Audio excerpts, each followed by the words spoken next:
Overwhelm, you got to first own the fact that you've identified that as the way that you live. You've actually, I always tell people, you get what you tolerate. And so you've gotten used to tolerating that, and you start thinking, this is me, when all it is a habit. It's a habit of the way of looking at life. It's a habit of how you use your body. It's a habit of language that you use. Because certain words, when you use them, you become that. I really believe what you've got to do is train yourself. Train yourself physically. It's like working out. You know, people say, don't you have bad days? Of course I get pissed off, I get frustrated, I feel sad, I do all those things, but I don't stay there. I used to live there. I used to be depressed all the time. I never get depressed now because, not because I'm so positive, it's not fake, it's like a muscle. You know, you can train yourself to get frustrated by doing it all the time. You can train yourself to be stressed out. You can train yourself to feel sad by doing it so often. We get wired. The more we do something, the more wired we get. You can train yourself to feel passionate. You can train yourself to feel strong. And I tell people, don't settle. Remember, you get what you tolerate. Put yourself in gear. Go for a workout. Start to train your body and your mind. And also find something you want to serve greater than yourself. Because if you're just doing this for you, you're going to probably have bad days. But if you're doing it for your family, if you're doing it for your community, if you're doing it for humanity, you really are, and it isn't bullshit, you're going to find a level of energy inside you. You're going to get insights you never have. I really believe motive does matter. If your motive's just for yourself, you don't get much insight. Life supports you because you're part of life. But if you're trying to support more than yourself, when you get a vision, that's how businesses grow. That's how movements happen, right? Find something big in yourself to serve and make sure that you don't tolerate weakness in yourself. That doesn't mean you're not to feel sad, but you're not just going to stay there because you made that decision. Life's too short to feel like crap. I've decided I want to live in a beautiful state for the rest of my life. That doesn't mean I won't feel bad. It means I won't stay there because I'm in control and I can change it. So can you.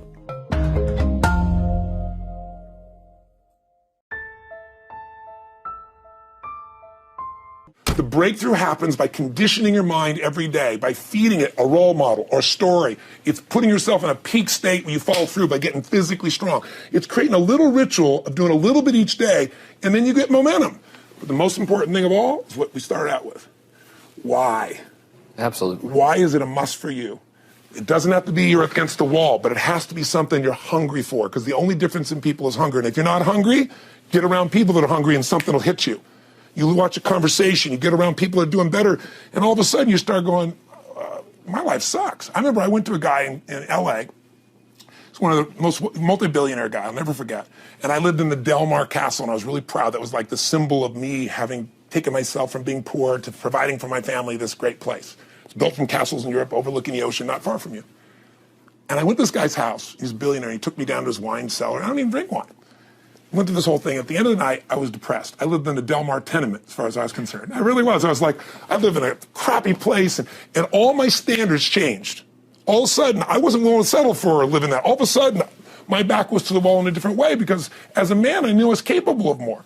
So people can change their standard by getting around where it's better. People can change their standard by getting associated with what's true, like the bills they got to solve, the problems they got to do it. Or they can do it because they're excited because it's something new they want to take on. Everyone's different, but they got to find the why, and they got to come up with some daily rituals to get them going and just do a step at a time. That's where you get momentum. Got a sort of 5-point plan that anyone can follow to get over stress and trauma in their lives. Talk me through it. Well, I think, first of all, I want to make one thing clear. The quality of your life is the quality of where you live emotionally. Like, we all have a home.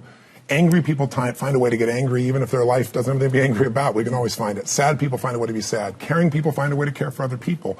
So one thing you got to identify is, where are you living? What's your home? What's your habit? And then the way to change it is, when I was homeless, literally on my own, just getting started, I didn't have the internet, but I decided I had to go to a library and I had to feed my mind. And I always tell people the first stage is, weeds grow automatically.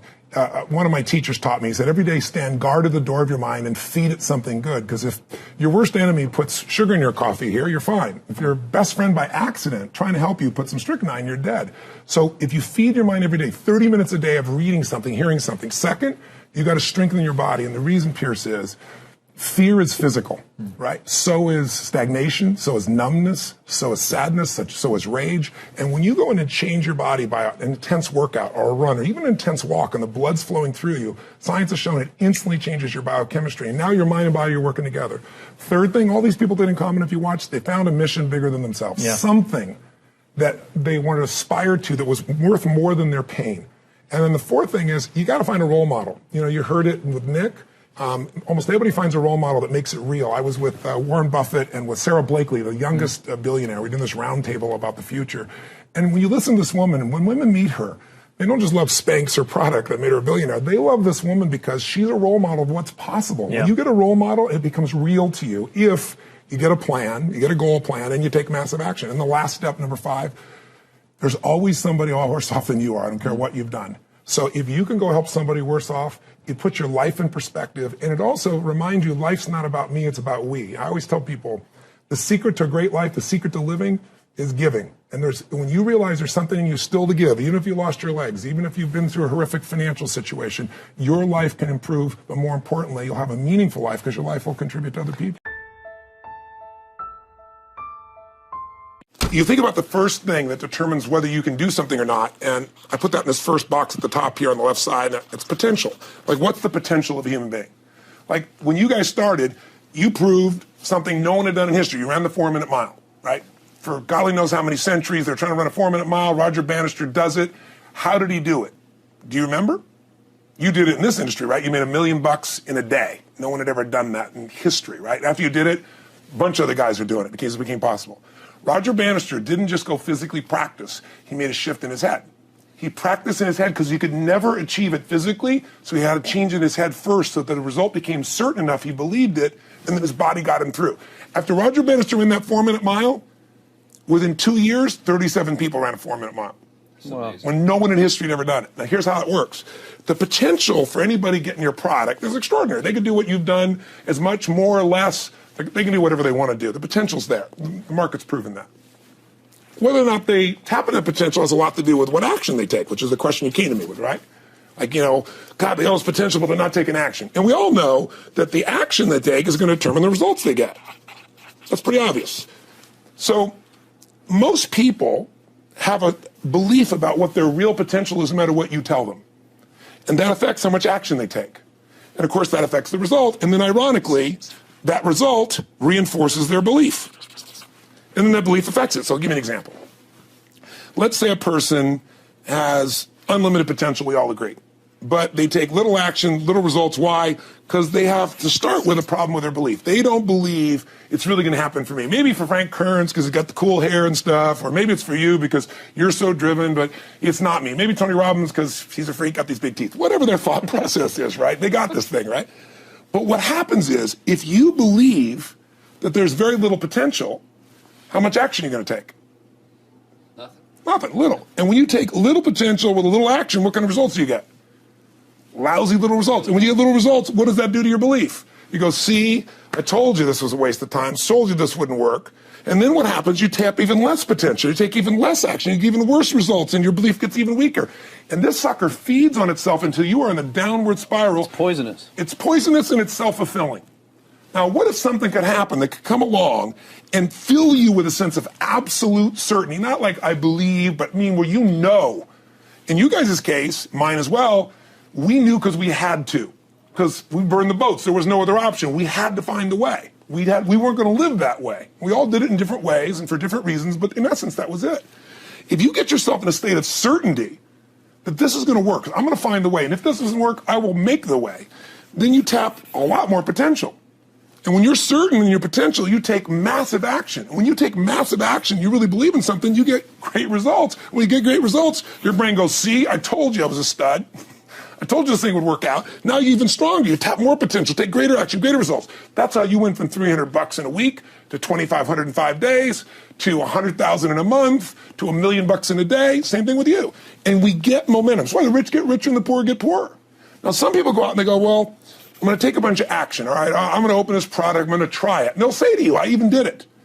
But it's like a salesman who goes and knocks on the door and he knocks on 100 doors and says, you don't want one of these, do you? Yeah, exactly right. And even if he doesn't say it verbally, his face says it because he doesn't believe it's going to work. So his voice, his body, the execution is so weak. Maybe if he talks to 100 people, somebody's going to buy out of pity. They don't want his kids to starve, right? But he's not going to get the result. So the core difference in people is how do you produce certainty when the world isn't giving it to you?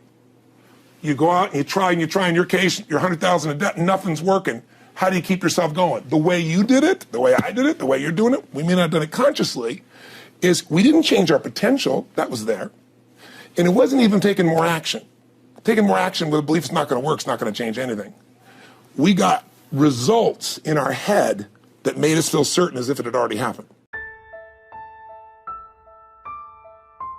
What do I do when I feel the fear paralysis that happens when my mind starts to run wild? It seems like there is a cascade of doom and gloom thoughts, and I can't seem to take any action. I just worry. You know, people who are not used to having that emotion are having it these days. Well, we've all had it at different times of our lives. We just forget. And I think what he has to do is, what's a time in your life that you had an enormous crisis, but what pulled you through? Again, we have people go through on that site and answer 5 questions. And what it basically does is help you figure out, where was this crisis before? You may have even forgotten about. What pulled you through? What belief? What strategy? What experience? Who helped you? What triggered you? And then what did you do that made that shift? But I would also say, remember one affirmation, if you would, in your mind and your body. Own the fact that money is not your life. This is just money. I mean, when I was told I had a tumor in my brain, later on, years later, when I thought I might lose my wife to cancer, I'm going to tell you something. Money doesn't matter at all. But when we get focused on what matters most, we're there. So I mentioned earlier, getting physical is really important because fear is a physical thing. So if you sit around and think about it, not just exercise, going for an intense run, lifting weights, something that pumps the blood and oxygen through you, because when you do that, your entire psychology changes. You see the world through a different place. So I'd say it's contrast of other people's great stories, model the best that's in you. When have you been through these things before? You've been resilient if you're honest with yourself, and get totally physical and make that a ritual for you. And then you'll start to look for role models of how to turn things around. Can I add one? Yes, please. Hug people. Oh, I love that. Well, come here. Come here. Hug people. And just, you know, and embrace human beings who are all around you, and make sure that you're a good friend so that they can be a good friend to you, and you'll feel better. I think the most important thing you do is get outside yourself. If you go out to try to help somebody else, we have a basket brigade, and we feed 3 million people a year at Thanksgiving from all over the world. And it's because somebody fed my family. When you go out and help somebody else, you realize you have no problems. You realize how lucky you are. And you feel like you have something to give. And we all need meaning in our life. We don't want to just get. The life now is about what can you give. That's what'll light you up.